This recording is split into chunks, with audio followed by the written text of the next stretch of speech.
रटोगे उतना यहाँ तनाव पैदा होगा। जहाँ चाव है, इंटरेस्ट है, वहाँ तुमको मेहनत नहीं करनी पड़ती। तुमने पढ़ाई को करेला खाने के समान बना लिया और तुम सब परेशान हो। और तुम्हारी परेशानी का फायदा, आज तुम आईपीएस हो, तुम्हारी औरत आईएएस है, तुम दलित हो, तुम्हारी औरत ब्राह्मण है, शादी कर लिए, अब तुमको जात से निकाल दिया, क्या फर्क पड़ेगा? और जो निकालेगा उसको दोनों मियाँ बीवी मिलकर लटकाओगे भी। अब योग्यता को वरीयता दी जाएगी और योग्यता किसी की बकौती नहीं है। अगर मुसलमान हो, कयामत के दिन में अल्लाह ने पूछ लिया, विधि के समक्ष समानता, खट से बताओ कोई दरवाजा खोल देगा? चलो, जो मेहनत नहीं करेगा भगवान उसको खाना खाने नहीं देगा। पैसा कमा लिए तो क्या आतंक मचाओगे? माँ बाप, गुरु, रिश्तेदार, ज्यादा से ज्यादा डॉक्टर, इनको छोड़कर किसी का पैर पूछो। जब रटना है तो कोचिंग क्या करने आ रहे हैं, और कोचिंग करने के बाद भी हमको मरना है, टेंशन में रहना है, डिप्रेशन में रहना है, तब तुमको पैसा ही काहे दें? जितना रटोगे उतना यहाँ तनाव पैदा होगा। रटने का मतलब कि मुझको मजा नहीं आ रहा लेकिन मैं ठूस रहा हूँ। रटने का यही मतलब है कि मुझे मजा नहीं आ रहा है, बस मैं ठूस रहा हूँ अंदर, किसी तरह भर जाए। तो कोई डॉक्टर जब कोई खाना बता देता है कि इसको खाओ, तुम्हारा मन नहीं, तो तुम कहते हो ठूस ही तो रहे हैं। तो तुमको बिरयानी पसंद है, कितने चाव से खाते हो और 4-4 प्लेट खा जाते हो। जहाँ चाव है, इंटरेस्ट है, वहां तुमको मेहनत नहीं करनी पड़ती। अनायास मेहनत तो है लेकिन मजा आ रहा है ना। एक तरफ कच्चा करेला रखा है और एक तरफ तुम्हारे चॉइस की रखी है कोफ्ता, कच्चे केले का कोफ्ता। अब दोनों में से किसको खाने में तुमको श्रम कर, खाने में तो दोनों श्रम है लेकिन एक में पता नहीं चलेगा, कोफ्ते को खाने में पता नहीं चलेगा। मेहनत हो रही है लेकिन तुमको मजा इतना आ रहा है कि तुमको पता नहीं चल रहा है कि मजा लग हो रहा है। मेरी बात समझ रही हो ना? और कच्चे करेले में आंख से पानी, नाक से पानी, कान से पानी, कोई गन लेके बैठा, खा लो, मार डालेंगे साल। तुमने पढ़ाई को ऐसे बना लिया, तुमने पढ़ाई को करेला खाने के समान बना लिया और तुम सब परेशान हो। और तुम्हारी परेशानी का फायदा सब लोग उठा रहे हैं। अब इसमें करना क्या है? आज के बाद कभी नहीं भूलोगे, गारंटी। और भूल गए तो पढ़ाना छोड़ देंगे हम। आज के बाद तुमको किताब देखने की जरूरत नहीं पड़ेगी। जब भी तुमसे कोई कहेगा समानता का अधिकार, ऐसे हाथ उठा दोगे। सोते में, नशे में, ऑपरेशन चल रहा उसमें समझा दोगे कि देखो ऐसा है, समानता के अधिकार में ऐसा होता है। इसको कहते हैं पढ़ना। अब जब भी कोई चीज बनाई जाती है तो किसी के विरुद्ध बनाई जाती है। तो कोई नियम बनाया जाता है तो किसी के विरोध में बनाया जाता है। बेटी बचाओ, बेटी पढ़ाओ, नियम है ना, क्योंकि लोग अबॉर्शन करा रहे थे बेटियों का। अगर लोग बेटियों का अबॉर्शन नहीं कराते तो इसकी जरूरत ही क्या पड़ती? बात दिमाग में ये रख लो कि कानून का निर्माण या तो किसी चीज को बढ़ावा देने के लिए होता है या किसी चीज को खत्म करने के लिए होता है। अब ये चीज अगर आई है तो किसी चीज को खत्म करने के लिए आई है, तो किसको खत्म करने के लिए आई है?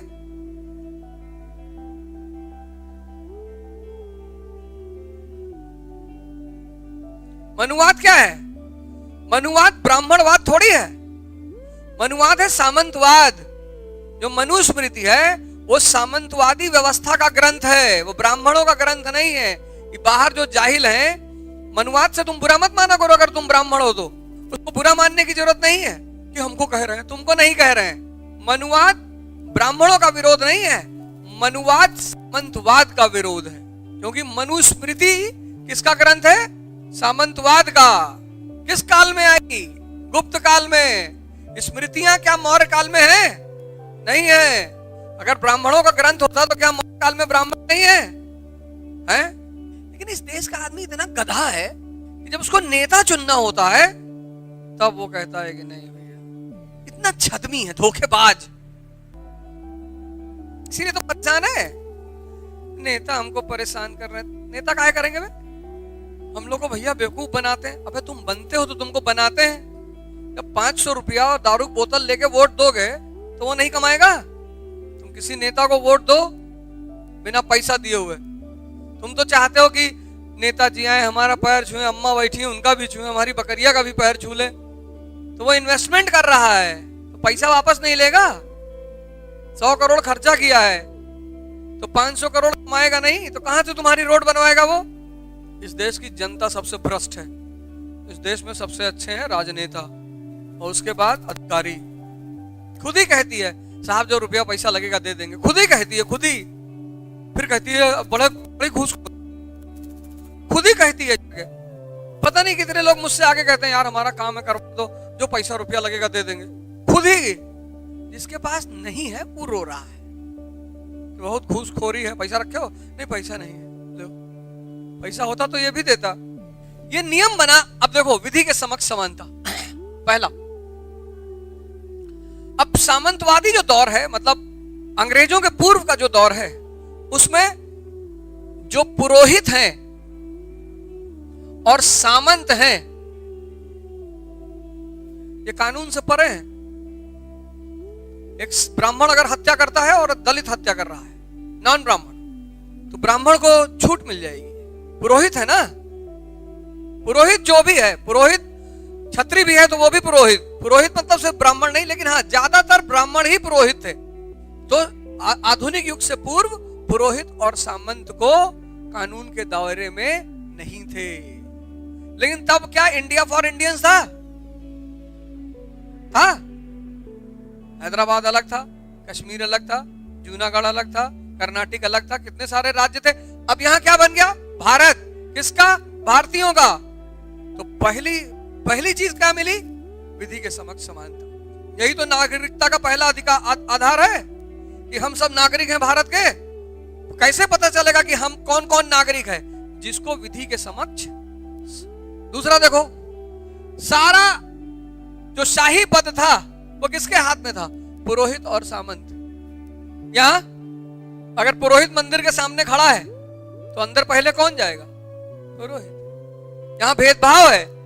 सामंतवादी युग भेदभाव का युग है। तभी तो पता चलेगा कौन उच्च है कौन नीच है।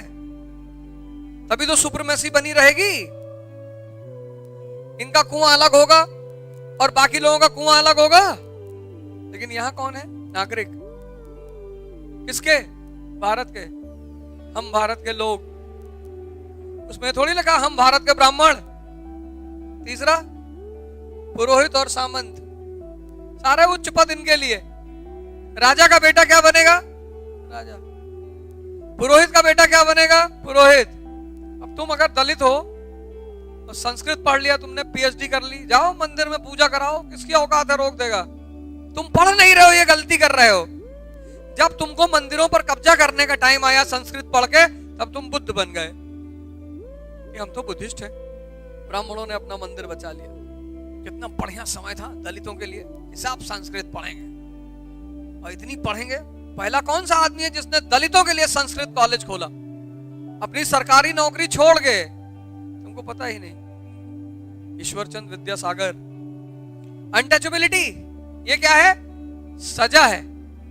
सामंतवाद में जाति निकाला। और जाति से क्या जुड़ा हुआ था? व्यवसाय। जाति से क्या जुड़ा हुआ था? अब तुम जुल्हा हो और तुमको जात से निकाल दिया। तुमने किसी कानून का उल्लंघन किया और तुमको जात से निकाल दिया। तो तुमको सिर्फ जात से नहीं निकाला, व्यवसाय से भी निकाल दिया। अब तुम्हारा जब व्यवसाय भी छिन गया, तब कुछ तो छीनने के लिए करना है, तो तुम शमशान पे काम कर रहे हो, चंडाल बन गए। अब तुम्हारे पास कोई अधिकार नहीं। इससे बाकी समाज दबाव में रहेगा कि ना भैया, कोई कानून मत तोड़ना भैया, इंटरकास्ट मैरिज मत करना भैया, अंतरजातीय विवाह मत करना। आज तुम आईपीएस हो, तुम्हारी औरत आईएएस है, तुम दलित हो, तुम्हारी औरत ब्राह्मण है, शादी कर लिए, अब तुमको जात से निकाल दिया, क्या फर्क पड़ेगा? तुम्हारी नौकरी थोड़ी छिन रही है, और जो निकालेगा उसको दोनों मियां बीवी मिलकर लटकाओगे भी। इसका लड़का चरस लेके जा रहा था। अरे नहीं साहब, हाँ 2 पुड़िया चरस जेब में रखा हुआ था। आज ये कानून काम नहीं करेगा, तो अप्रासंगिक हो गया। तो इसको गैर कानूनी की अगर अब भी कोई प्रैक्टिस करता है तो उसको सजा दी जाएगी। और जब सारे नागरिक, तो अब देखो सजा खत्म। आर्टिकल 17 सामंतवादी सजा खत्म। ये सजा है। अछूत क्या थी? सजा। आधुनिक काल से पूर्व। अब सब नागरिक हैं, समान है। तो क्लास में कोई कहे कि मैं राय बहादुर गणेश लाल, तो सारी उपाधियां खत्म, कोई उपाधि नहीं, सब बराबर, सब इक्वल। तो राइट टू इक्वालिटी किसके खिलाफ पैदा हुई? क्या दिलाना है? कानून के समक्ष समानता। पहले नहीं थी। क्या दिलाना है? भेदभाव का अंत। क्या करना है? रोजगार। अब किसी को इसलिए वरीयता नहीं मिलेगी क्योंकि वो पुरोहित या सामंत है। सामंतवादी सजा खत्म।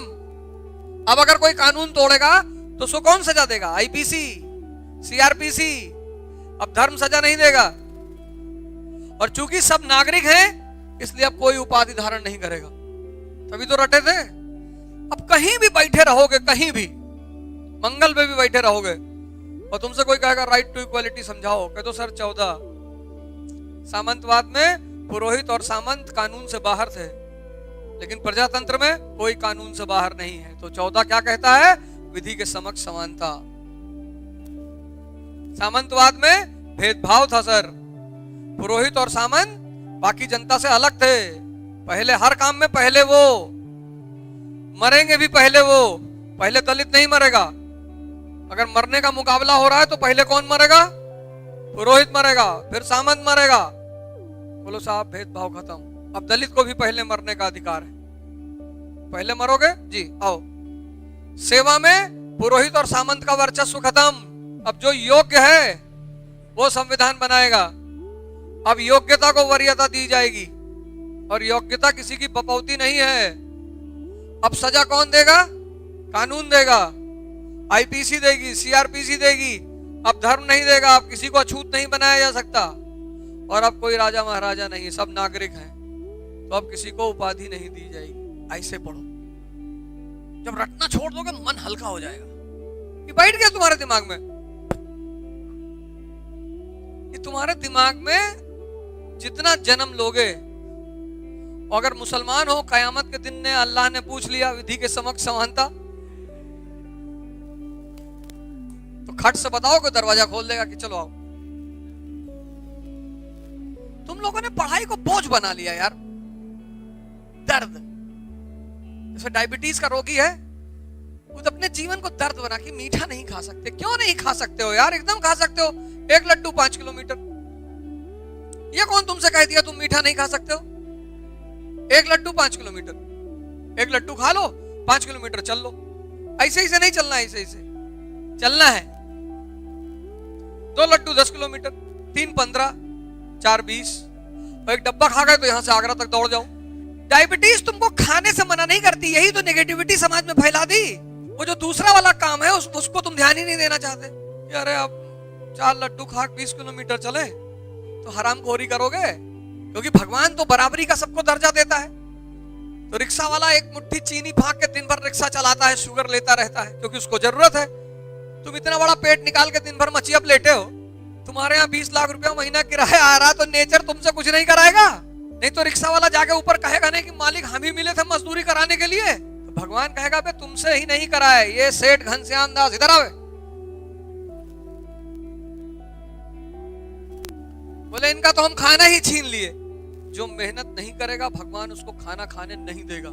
यही है डायबिटीज। डायबिटीज कोई बीमारी थोड़ा है, ये तो उसका मैनेजमेंट फार्मूला है। उसका 500 करोड़ रुपया रखे हैं, BMW पे चल रहे हैं, पर बनाना शेक नहीं पी सकते। तुम मर्सिडीज देख के कह रहे हो कि BMW देख के यार हमारी किस्मत। एक तरफ तुम एक गिलास बनाना शेक पी रहे हो, उसका तुम्हें खुशी नहीं है। गन्ने के जूस में दही डाल के पियो, कितना मजा आता है। मट्ठा किसी डायबिटीज के पेशेंट को पिलाओ, लेट जाए तुरंत। एक जग गन्ने का जूस और उसमें दही और पी लो, कितना आनंद। अभी देखो चौसा आम बाजार में है इस वक्त बाजार में 2 आम है, दोनों मीठे का रिकॉर्ड तोड़ते हैं। एक सफेदा, एक आम खा लो दोपहरिया 100 दिन भर लेट। लेकिन कि देखो मालिक डॉक्टर ने क्या कहा डायबिटीज बीमारी है, मत खाना। डायबिटीज बीमारी नहीं है, डायबिटीज है नेचुरल मैनेजमेंट। कि रिक्शा वाला खा नहीं पाएगा और तुमको खाने नहीं दूंगा। जब तुम रिक्शे वाले के बराबर मेहनत करोगे, खाओ, पैसा कमा लिए तो क्या आतंक मचाओगे? अगर पैसे वालों को डायबिटीज नहीं होती तो मिठाई की दुकान खाली होती सब, क्योंकि मीठा खाने से ऊर्जा बढ़ती है। हर चीज में ग्लूकोज होता है, ऐसा थोड़ी मिठाई में मीठा ग्लूकोज होता है। आटा, रोटी, चावल, और जब तक 2 किलो चावल मटन डाल के ना खाओ दोनों हाथ से इसे भर भर के, तब तक जीवन का क्या मजा है यार। भाई जो नॉनवेज खाते हैं उनके लिए नॉनवेज, जो दाल चावल खाते हैं उनके लिए दाल चावल। 2 किलो दाल चावल, उसमें दाल सब मिला के चोखा होगा। और तुम ना चावल खा सकते हो ना आलू खा सकते हो, जौ की रोटी बना।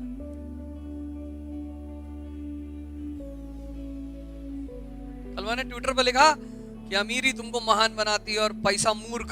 पता नहीं किसको समझ में आया। एक आदमी ने लिखा है कि दोनों में फर्क क्या है। अमीरी मतलब जब तुम 5 किलो मीठा खा सकते हो तुम अमीर हो, पर तुम्हें अपनी इस अमीरी का एहसास नहीं है। तुमको लगता है जिसके पास पैसा है वही अमीर है, और ये भ्रम किसने पैदा किया? शिक्षा ने। पहला विधि, दूसरा भेदभाव, तीसरा चौथा सजा, पांचवा उपाधि। यही तो था सामंतवाद का लक्षण। राय बहादुर, राय नरेश, प्रतापगढ़ के राजा राजा रघुराज प्रताप सिंह पधार रहे हैं, यही तो था। और क्या था? अब सब पिक्चर देख रहे हो बैठ के, और राजा साहब आ गए तो अनाउंसमेंट होगी, खड़ा होना पड़ेगा कि नहीं खड़ा होगा। अब तुम मूवी देख रहे हो सिनेमा हॉल में, मेंबर ऑफ पार्लियामेंट आ रहा है तो आवाज लगाई जाएगी, राय बहादुर, राय नरेश, सांसद कानपुर माननीय नीलिमा कटियार जी विधायक हैं, पधार रही हैं, सब खड़े हो जाओ। ऐसा कुछ है? क्योंकि वो भी नागरिक हैं। अब तुम सब सम्मान में खड़े हो जाओ, अलग बात है। एक तो सम्मान हुआ, और दूसरा भिखमंगई में खड़े हो जाओ। एक तो सम्मान हुआ कि मैडम हमारी विधायक हैं और हमारी क्षेत्र की हैं, खड़े हो गए, मैडम नमस्कार, वो एक बात, वो भी है, सम्मान भी देना कोई बुरी बात नहीं है। एक भिखमंगई में खड़े हो गए। माँ बाप, गुरु, रिश्तेदार और ज्यादा से ज्यादा डॉक्टर, इनको छोड़कर किसी का पैर मत छुआ करो। जिसका पैर छूना चाहिए उसका तुम छूते ही नहीं, डॉक्टरों का। इसलिए तो डॉक्टर पे बनना रहते हैं। तुम जाओ किसी डॉक्टर का पैर छू के देखो कि डॉक्टर साहब तुमको बोला कोई बीमारी नहीं है, अरे वो कैंसर खत्म हो चुका है तुम्हारा, कितना खुश होगा वो? नहीं खुश होगा?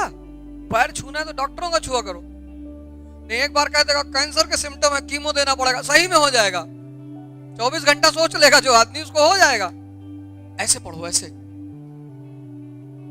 तुम्हारा जब अब से पहले जब इसको पढ़े थे ये मिसिंग था, तो जोड़ नहीं पा रहे थे। तो जब जोड़ नहीं पा रहे थे तो समझ नहीं पा रहे थे, और जहां समझ गायब है वहां रटना पड़ेगा। तो रटे हुए थे। नहीं, रटना थोड़ी है यार। जब रटना है तो कोचिंग क्या करने आ रहे हैं? जब सारी मेहनतियां हम ही को कर लेनी है, और कोचिंग करने के बाद भी हमको मरना है, टेंशन में रहना है, डिप्रेशन में रहना है, तब तुमको पैसा ही काहे दें?